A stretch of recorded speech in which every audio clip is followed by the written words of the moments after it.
वृषभ राशि के अंदर ये जो 6 ग्रहों की युति का योग है वो बनेगा एकादश भाव में, 11वें भाव में। और 11वां भाव किस चीज़ का होता है दोस्तों? 11वां भाव आपके लाभ का है, आपकी आय का है, उसके साथ साथ जो है आपकी मनोकामना पूर्ति का है, आपकी इच्छा पूर्ति का है, उसके साथ साथ आपके बड़े या भाई या बहन का भाव है वो।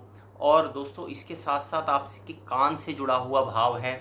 तो इस भाव के अंदर जब ये 6 ग्रह आपस में बैठे हुए हैं, जिसमें सूर्य, चंद्र, उसके साथ साथ जो है बुध, शुक्र, शनि, दोस्तों इस पूरे 6 ग्रही कॉम्बिनेशन में बृहस्पति देव बाहर हैं इससे, और उसके साथ साथ मंगल देव बाहर हैं।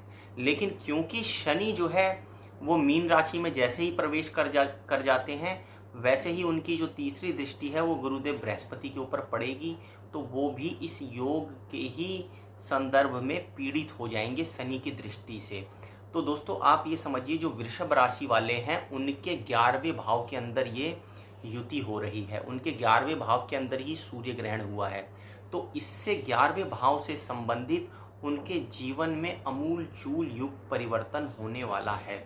ऐसा परिवर्तन होगा दोस्तों कि अगर वो उसको पॉजिटिव तरीके से जीवन के अंदर लेंगे और उसके अनुसार अपने आप को ढालेंगे, क्योंकि इनकी आय के अंदर बड़ा सिग्निफिकेंट इनको जो है लाइफ के अंदर चेंज देखने को मिलेगा। वो अच्छा होगा या बुरा होगा ये उनकी कुंडली के ऊपर डिपेंड करता है कि वहाँ पर प्लैनेट कैसे बैठे हैं।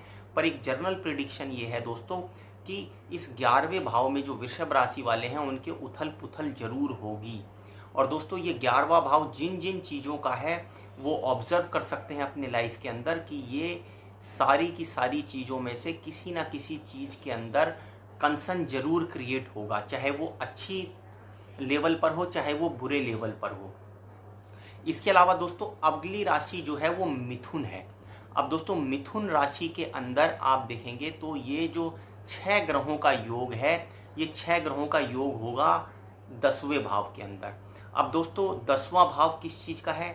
10वां भाव आपके कर्म का भाव है, आपके कर्म स्थान को, कार्यस्थल को दिखाता है, उसके साथ साथ राज्य को दिखाता है, उससे जुड़ी हुई चीज़ों को दिखाता है। तो जो मिथुन राशि वाले हैं उनके कर्म क्षेत्र के अंदर बहुत ही ज़बरदस्त परिवर्तन होने वाला है। ऐसा परिवर्तन होगा जो उन्होंने सोचा भी नहीं होगा दोस्तों। और ऐसा भी हो सकता है कि बिल्कुल एकदम से जो वो करना चाहते हैं और प्रकृति जो उनसे करवाना चाहती है, उस दोनों चीज़ों के बीच में टकराव सा हो। और दोस्तों प्रकृति तो अपना खेल करेगी, क्योंकि एक ही चीज़ दोस्तों इस जीवन के अंदर शाश्वत होती है, वो है परिवर्तन। तो प्रकृति आपको परिवर्तन की तरफ लेकर जाएगी। जो आपका काम है, जो आपका कार्य क्षेत्र है, उसके अंदर कुछ सिग्निफिकेंट परिवर्तन होगा। तो बेटर ये है दोस्तों कि आप कर्म किए जाएं और जिस तरफ प्रकृति लेकर जा रही है उसको देखें, समझें और जितना एडप्ट कर सकते हैं उसके हिसाब से अपने आप को एडप्ट करें। क्योंकि अगर आप एडप्ट नहीं करेंगे दोस्तों तो प्रकृति के जो विरुद्ध जाता है उसको उसके दुष्परिणाम भी झेलने पड़ते हैं। तो कार्य क्षेत्र से रिलेटेड मिथुन राशि वालों के लिए ये जो युति है दोस्तों वो होने वाली है उनके 10वें भाव में। इसीलिए इनको अपने कार्य क्षेत्र से रिलेटेड चीज़ों को लेकर सावधानी बरतनी चाहिए।